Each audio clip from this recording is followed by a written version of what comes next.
सूर्य। अगर सूर्य नहीं होता तो हमारी पृथ्वी पर जीवन की संभावना नहीं होती दोस्तों। सूर्य ही है जिसके ऊर्जा से, उष्मा से हमें यहाँ पे अपनी आवश्यकता के लिए अनुकूल परिस्थिति बन पाई है और हमारा मानव जीवन जो है यहाँ पे पनप पाया और उनका विकास हो पाया है। तो आज हम लोग पढ़ेंगे, आप ये चित्र देखकर समझ गए होंगे कि सोलर सिस्टम के बारे में आज हम लोग पढ़ने वाले हैं, सौर मंडल के बारे में पढ़ने वाले हैं। तो आइए शुरू करते हैं। देखिए दोस्तों, हम सब बचपन से पढ़ते आ रहे हैं कि सूर्य जो है वह हमारे सौर मंडल के केंद्र में है। ये सही है, सूर्य सौर मंडल के केंद्र में है और 8 ग्रह हैं।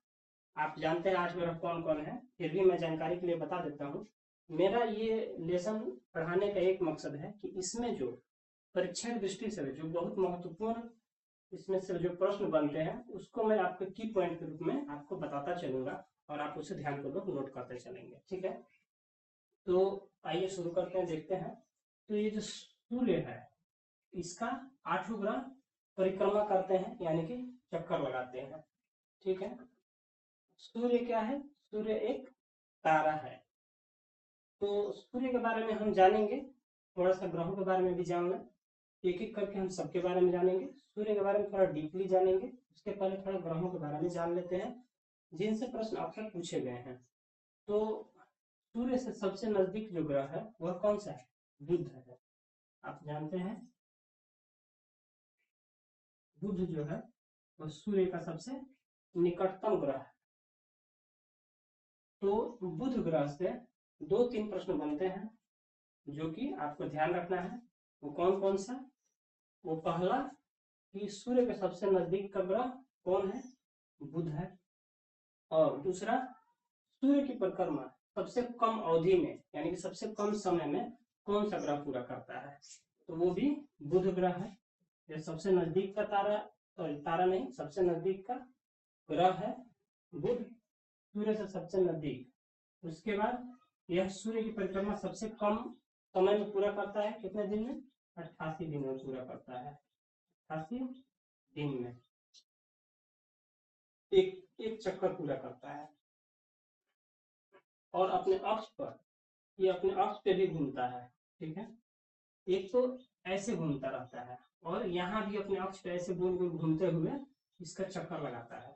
तो जो अपने अक्ष पे घूमता है वो 58.6 दिन में एक चक्कर पूरा करता है, यानी कि इसका घूमने की गति धीमी है। पृथ्वी 24 घंटा, यानी कि एक दिन, हम जिसको हम लोग बोलते हैं एक दिन में एक चक्कर घूम जाती है, लेकिन बुध ग्रह जो है वो देखिए 58.6 दिन में एक चक्कर घूमता है अपने अक्ष पे, यानी कि धीमा घूमता है और 88 दिन में सूर्य का चक्कर लगा लेता है। तो बुध ग्रह के बारे में यही प्रश्न पूछे जाते हैं। इसका सतह का बात करें तो ये पथरीला ग्रह है और इसका तापमान जो है, जो सूर्य के भाग में होता है, वो लगभग 420 से 450 डिग्री सेल्सियस के आसपास होता है। इतना गर्म हो जाता है। और जो सूर्य के पीछे का भाग रहता है, जहाँ रात होता है, वहां लगभग -170 से 80 डिग्री सेल्सियस इसका तापमान रहता है। तो यहाँ पे जीवन की कोई संभावना है ही नहीं। उसके बाद हम बात करें बुध ग्रह की बातें बस इतनी ही है जो कि आपको ध्यान रखनी है। उसके बाद हम बात करते हैं शुक्र ग्रह की। शुक्र की बात करते हैं। शुक्र में क्या हमको पढ़ना है, जो परीक्षा की दृष्टि से याद रखना है? शुक्र क्या है? शुक्र एक पीला ग्रह है। और ये पीला क्यों दिखता है? इस पे कार्बन डाइऑक्साइड लगभग 95% है और सल्फ्यूरिक एसिड है। तो सल्फ्यूरिक एसिड के कारण यह हमें पीला दिखाई देता है। इसका जो सतह है उस पे वो पीला है, तो यह हमें पीला दिखाई देता है। और इसका वायुमंडल जो है बहुत गर्म है। कार्बन डाइऑक्साइड और सल्फ्यूरिक एसिड अधिक मात्रा में होने के कारण इसका जो वायुमंडल है वो सूर्य से आने वाली जो एनर्जी होती है उसको रोक के रखती है। इस कारण से यह गर्म है। सबसे इन 8 ग्रहों में सबसे गर्म ग्रह शुक्र है। ये भी आप ध्यान रखेंगे, सबसे क्या है? सबसे गर्म ग्रह। शुक्र सबसे गर्म ग्रह। क्यों? क्योंकि इसका वायुमंडल जो है इसमें कार्बन डाइऑक्साइड की मात्रा अधिक है और सल्फ्यूरिक एसिड की मात्रा के कारण क्या है कि सूर्य से आने वाली विकिरण को यह अवशोषित करके होल्ड करता है देर तक। इस वजह से यह सबसे गर्म ग्रह है, 8 ग्रहों में सबसे ज्यादा गर्म ग्रह है। बुध नजदीक होने के बावजूद भी शुक्र से अधिक गर्म नहीं रहता है। क्यों? क्योंकि यह क्या है कि सूर्य से आने वाली जो विकिरण है उसको प्राप्त करता है और इसका वायुमंडल न के बराबर है, तो तुरंत वो रिफ्लेक्ट हो जाता है, रात होते ही रिफ्लेक्ट हो जाता है और वो गर्म नहीं रह पाता है। लेकिन शुक्र क्या है, उसका जो वायुमंडल है उसको होल्ड करके रखता है हीट को, तो इस वजह से यह सबसे गर्म ग्रह है। उसके बाद क्या है, इसकी जो गति है यह 225 दिन में एक चक्कर, सूर्य का एक चक्कर 225 दिन में पूरा करता है शुक्र ग्रह। और इसका जो अपने अक्ष पर परिभ्रमण है, देखिए दोस्तों, एक होता है परिक्रमण और एक होता है परिभ्रमण। तो ये जो है इसका परिक्रमण है,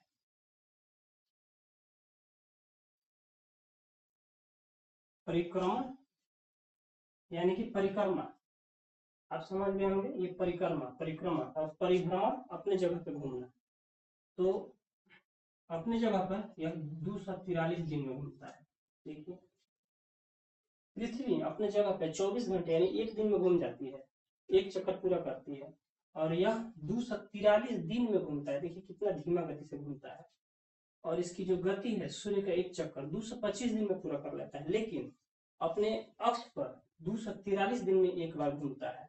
यानी कि अगर देखा जाए शुक्र ग्रह पर, तो शुक्र ग्रह पे जो वहां का एक दिन है वो 200, पृथ्वी के 225 दिन जो है, सॉरी, पृथ्वी का जो शुक्र ग्रह है उसका एक दिन 243 दिन के बराबर, पृथ्वी के 243 दिन के बराबर उसका एक दिन है, क्योंकि वो 243 दिन में एक बार घूमता है अपने अक्ष पे। और उससे पहले यानी कि उसका एक साल एक दिन से छोटा होता है। ठीक है ना, ये सुनने में बहुत अजीब लग रहा है, लेकिन आप ये जो तथ्य है इससे आप अवगत हैं तो आप ये समझ पाएंगे कि देखिए पृथ्वी जो है सूर्य का एक चक्कर 365 दिन में लगाती है, लगभग 365 दिन। तो 365 दिन का हम लोग एक साल बोलते हैं। और शुक्र ग्रह एक 225 दिन में एक चक्कर लगा लेता है, लेकिन अपने अक्ष पे घूमने में 243 दिन लगा देता है। और पृथ्वी 24 घंटे में एक बार घूम जाती है। तो इसीलिए पृथ्वी का शुक्र का एक दिन पृथ्वी के 245 दिन के बराबर होता है। तो इसका ये शुक्र ग्रह से कुछ रोचक तथ्य यही है, इसका जानकारी, यह सबसे गर्म ग्रह है। इसकी परिक्रमण अवधि 225 दिन का है और परिभ्रमण 243 दिन का है। यह पीला ग्रह है। और एक दो तीन प्रश्न इससे और बनते हैं। यह उल्टा घूमता है, जैसे मान लीजिए ये पृथ्वी है और यह पश्चिम से पूरब की ओर घूमती है, लेकिन शुक्र जो है वह पूरब से पश्चिम की ओर घूमता है, ऐसे घूमता है। ठीक है, यह उल्टा घूमता है। उसके बाद जो है यह भोर का तारा, साँझ का तारा, पृथ्वी का जुड़वा वाहन। प्रश्न बनते हैं कि भोर का तारा किस ग्रह को कहते हैं, साँझ का तारा किस ग्रह को कहते हैं, पृथ्वी का जुड़वा वाहन किस ग्रह को कहते हैं। तो ये सब शुक्र ग्रह। सबसे ज्यादा चमकीला ग्रह कौन सा है, ये शुक्र ग्रह है। तो इनसे इतना सारा प्रश्न बनता है शुक्र ग्रह से, इसको आप ध्यान रखिएगा। उसके बाद पृथ्वी, पृथ्वी के बारे में तो हम लोग अधिकांशतः जानते ही हैं, तो पृथ्वी के बारे में हम छोड़ ही देते हैं। इसका एक चंद्रमा है जो कि मून, हम लोग जानते हैं, सैटेलाइट जिसको इंग्लिश में बोलते हैं। और बुध और शुक्र के पास कोई चंद्रमा नहीं है। पृथ्वी अपना एक चक्कर 365 दिन में, लगभग 365 दिन में पूरा करती है और अपने अक्ष पे 24 दिन में एक चक्कर घूम जाती है, जिससे दिन और रात होता है। उसके बाद हम बात करें मंगल ग्रह की। मंगल ग्रह जो है वह पृथ्वी के बाद और सूर्य से चौथे स्थान पे है। पृथ्वी जो है सूर्य से तीसरे स्थान पे है और मंगल चौथे स्थान पे है। अब हम लोग मंगल ग्रह की बात करें। मंगल ग्रह की क्या बात है कि इसके 2 चंद्रमा है, 2 चंद्रमा। कौन सा? एक है फोबोस और दूसरा डेमोस। फोबोस और डेमोस मंगल ग्रह के 2 चंद्रमा है, ठीक है। और मंगल ग्रह जो है वो लाल ग्रह बोला जाता है। क्यों? क्योंकि इस पे आयरन ऑक्साइड की मात्रा अधिक है, जिस वजह से हमें लाल दिखाई देता है, तो मंगल ग्रह लाल है। और मंगल ग्रह जो है एक चक्कर, सूर्य का एक चक्कर जो है यह 687 दिनों में पूरा करता है। 687 दिन में पूरा करता है एक चक्कर। सूर्य का एक चक्कर 687 दिन में पूरा करता है। और यह अपने अक्ष पर 24 घंटे 37 मिनट में एक चक्कर पूरा कर लेता है। लगभग पृथ्वी के बराबर है। इसीलिए इस ग्रह पर वैज्ञानिकों की ज्यादा रुचि है इस पे, क्योंकि इस पे संभावना है ये हमारे पृथ्वी के जैसे यहाँ दिन और रात होता है, लगभग 1 साल से थोड़ा ज्यादा है, जो कि पृथ्वी के लगभग समान ही दिखाई देता है। पृथ्वी से आकार में छोटा है इस वजह से, और ये इस पे धरातल जो है वह इस पे वायुमंडल भी है, तो इस वजह से वैज्ञानिकों का इस पे ध्यान ज्यादा आकर्षित हुआ है। इसलिए इस पे बहुत सारे अभियान चलाए गए हैं, इस वजह से कि इस पे जीवन की संभावना को खोजा जा सके। तो मंगल ग्रह अभी सबसे ज्यादा ये वैज्ञानिकों का अध्ययन का केंद्र बना हुआ है, ठीक है। तो ये मंगल ग्रह से संबंधित बात हुआ। मंगल ग्रह में यही खास बात है कि मंगल के 2 चंद्रमा है, फोबस और डिमोस, और इसका ये परिक्रमण और परिभ्रमण का अवधि है, ठीक है। अब हम बात करें बृहस्पति का, यानी कि जुपिटर। जुपिटर की बात करें, ये है जुपिटर। अब जुपिटर की बात करने से पहले 1-2 बातें और हम आपको बताना चाहेंगे, क्योंकि महत्वपूर्ण है। पहला बात कि एक यहाँ पे आप पट्टी देख रहे हैं, मंगल ग्रह और बृहस्पति ग्रह के बीच में एक पट्टी देख रहे हैं। यह पट्टी क्या है? यह क्षुद्र ग्रह की पट्टी है, एस्टेरॉइड बेल्ट बोला जाता है। इस पट्टी के अंदर वाले 4 ग्रह, यानी कि बुध, शुक्र, पृथ्वी और मंगल, इसे टेरेस्ट्रियल या स्थलीय ग्रह बोला जाता है, ठीक है। क्यों? क्योंकि इन सब का जो है जो धरातल है वह चट्टान से बना हुआ है, मिट्टी से, चट्टान से, उस पर आप खड़े हो सकते हैं। लेकिन इस क्षुद्र ग्रह से के पट्टी से बाहरी जो ग्रह है, जैसे बृहस्पति, शनि, अरुण और गौरव, इन ग्रहों की संरचना जो है ज्यादा करके गैस से हुई है, जिसपे आप खड़े नहीं हो सकते। शनि तो एक ऐसा ग्रह है जिसका घनत्व इतना कम है कि वह पानी पे तैर जाएगा। अगर उसको पानी पे रखा जाए तो वह ऊपर ही रह जाएगा, डूबेगा नहीं। ये भी प्रश्न बना हुआ है शनि ग्रह, ठीक है। तो ये एस्टेरॉइड बेल्ट है, और इस एस्टेरॉइड बेल्ट का निर्माण ऐसा माना जाता है, इससे संबंधित कई वैज्ञानिक संकल्पना है, जिसमें 2-3 है कि एक या तो कोई यहाँ ग्रह था जो विस्फोट के कारण टूट गया और उसके जो पदार्थ बिखर गए हैं, जो आज भी सूर्य का चक्कर लगाते हैं। दूसरा कि जब सोलर सिस्टम का निर्माण हो रहा था तो जो पदार्थ संगठित हो गए वो ग्रह का रूप धारण कर लिए, और जो बिखरे रह गए वो इन पट्टी के सहारे घूमते रहते हैं, सूर्य का चक्कर लगाते रहते हैं।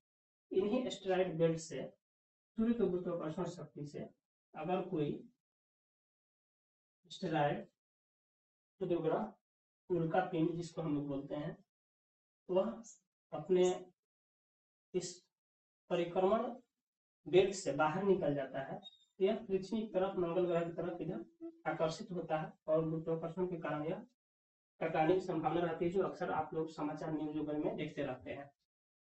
तो उसके बाद हम बात करें, अब आते हैं जुपिटर पर। जुपिटर क्या है? यह सबसे बड़ा ग्रह है, 8 ग्रहों में सबसे बड़ा ग्रह है जुपिटर, ठीक है। और यह जो है एक गैसीय ग्रह है, सबसे बड़ा है और गैस का बना हुआ है। इसकी जो परिभ्रमण अवधि है यह 9 घंटा 56 मिनट का है। 9 घंटा 56 मिनट।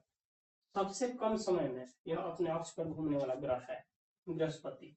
ये प्रश्न है, ये भी प्रश्न बना हुआ है, तो इसे भी आप ध्यान रखेंगे कि बृहस्पति जो है अपने अक्ष पर सबसे तेज गति से घूमता है सभी ग्रहों की तुलना में, और 9 घंटे 56 मिनट, लगभग 10 घंटे के अंदर अंदर ये एक चक्कर पूरा कर लेता है। और एक परिक्रमा जो है, परिक्रमण काल 11.8 वर्ष के आसपास या 11.9 वर्ष के आसपास इसका सूर्य का एक चक्कर पूरा करता है, ठीक है। तो यह बृहस्पति से संबंधित है। और बृहस्पति के उपग्रह की बात करें तो लगभग 69 इसके उपग्रह है, सैटेलाइट है। सैटेलाइट इसके 69 के आसपास है। तो खोज होता रहता है, घटते बढ़ता रहता है, तो ये इतना इम्पोर्टेंट नहीं है। इसके बाद हम बात करें शनि। शनि जो कि देखने में बहुत खूबसूरत ग्रह है, क्यों? क्योंकि इसका वलय है, इसके आसपास वलय है, ये देखने में खूबसूरत दिखाई देता है। शनि यह भी गैस से बना हुआ है, और इसकी खासियत, इससे एक प्रश्न यही है, एक दो प्रश्न यही है कि इसका वलय है। वलय क्या है? इसके आसपास कुछ जो छोटे कण, इसके वायुमंडल के कण और कुछ पदार्थ जो है कुछ किलोमीटर के एरिया में इसका चक्कर लगाते रहते हैं, जो कि दूर से देखने पे एक रिंग की तरह दिखाई देते हैं, तो इनको वलय बोलते हैं। और यह इतना हल्का है, इसका घनत्व तो शनि ग्रह का घनत्व इतना कम है, पानी से भी कम घनत्व है। तो पानी से घनत्व तो कम है, तो पानी में डूबेगा नहीं, तैर जाएगा। तो कौन सा ग्रह है जो पानी में रखने पे नहीं डूब सकता है? शनि ग्रह, ठीक है। तो इससे संबंधित यही है। और शनि ग्रह की भी अगर एक और चीज कि शनि ग्रह का जो चंद्रमा की संख्या है सबसे ज्यादा शनि ग्रह की मानी गई है, लगभग 81 के आसपास।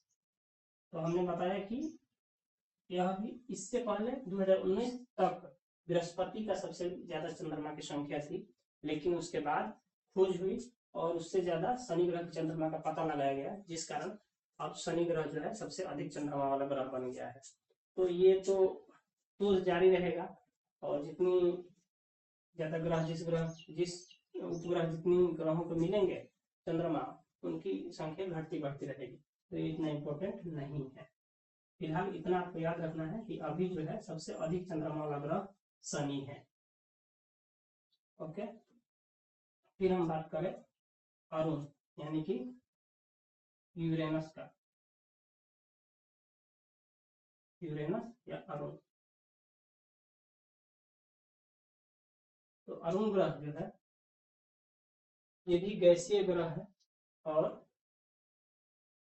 इसमें मीथेन भी थोड़ा मात्रा में पाया जाता है, जिस वजह से यह हमें नीला दिखाई देता है, इसलिए इसे हरा हरा दिखाई देता है। तो हरा ग्रह कौन सा है? यूरेनस है। ये हरा दिखाई देता है कि क्यों? मीथेन गैस के कारण।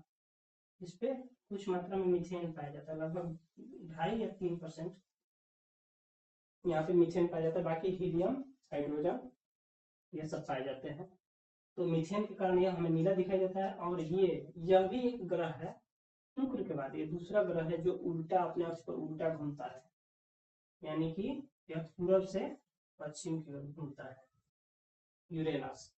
ओके, इससे इसका एक ये भी इम्पोर्टेंट है कि ये भी एक ग्रह है जो कि उल्टा दिशा में अपना जो है अक्ष पे घूमता रहता है, और यह हरा ग्रह है, ठीक है।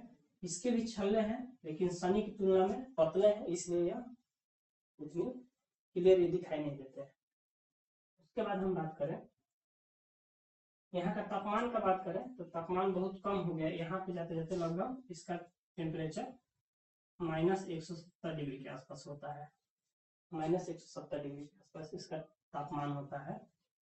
तो यह एक गैस और बर्फ के रूप में दिखाई देता है। उसके बाद हम बात करते हैं नेपच्यून के बारे में।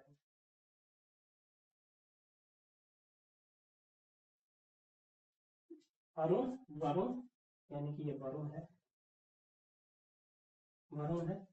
ये वाला, ये सबसे बाहरी ग्रह है, 8 ग्रह में सबसे बाहरी ग्रह है, सबसे दूर है। और इसकी खासियत क्या है, यह बर्फ से बना हुआ है। इस पे भी हीलियम, हाइड्रोजन और मीथेन थोड़ी मात्रा में पाया जाता है। और यह सबसे बाहरी ग्रह है, सबसे दूर, सूर्य से सबसे दूर स्थित है नेपच्यून। ठीक है,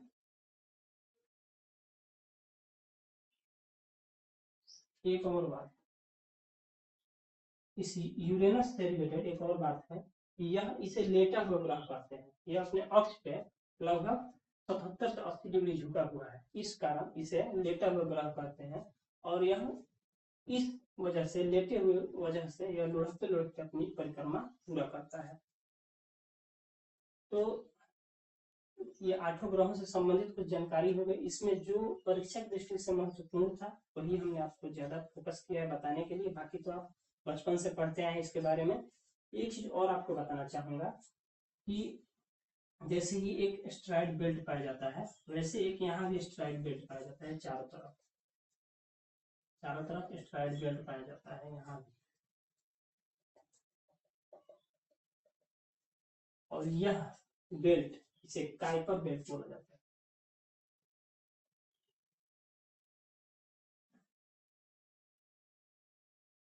काइपर बेल्ट, यह काइपर बेल्ट है।